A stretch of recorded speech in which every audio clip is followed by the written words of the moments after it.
बुद्ध का चचेरा भाई देवदत्त सदा ही बुद्ध को नीचा दिखाने की चेष्टा में लगा रहता था, मगर उसे हमेशा मुंह की ही खानी पड़ती थी।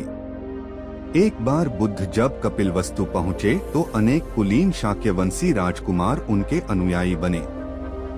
देवदत्त भी उनमें से एक था।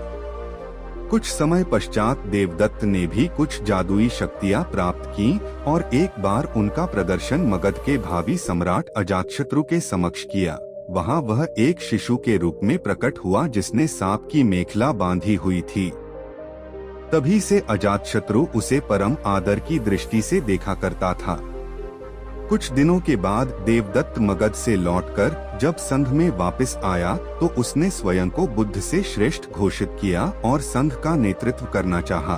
भिक्षुओं को बुद्ध से विमुख करने के लिए उसने यह कहा है कि बुद्ध तो बूढ़े हो चुके थे और सठिया गए हैं।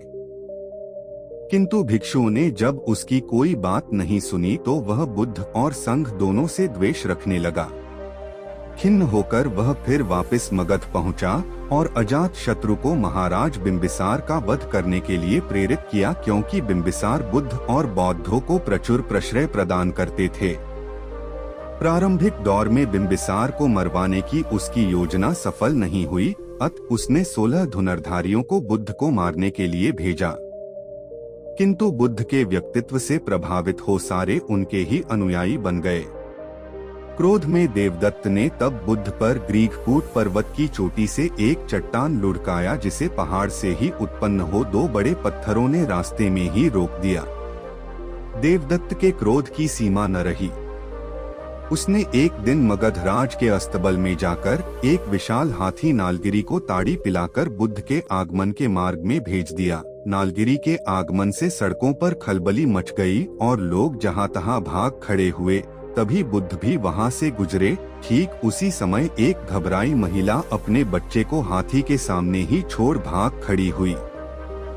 जैसे ही नालगिरी ने बच्चे को कुचलने के लिए अपने पैर बढ़ाए, बुद्ध उसके ठीक सामने जा खड़े हुए। उन्होंने हाथी के सिर को थपथपाया।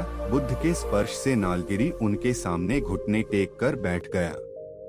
नालगिरी हाथी की इस घटना से देवदत्त मगध में बहुत अप्रिय हुआ और उसे तत्काल ही नगर छोड़कर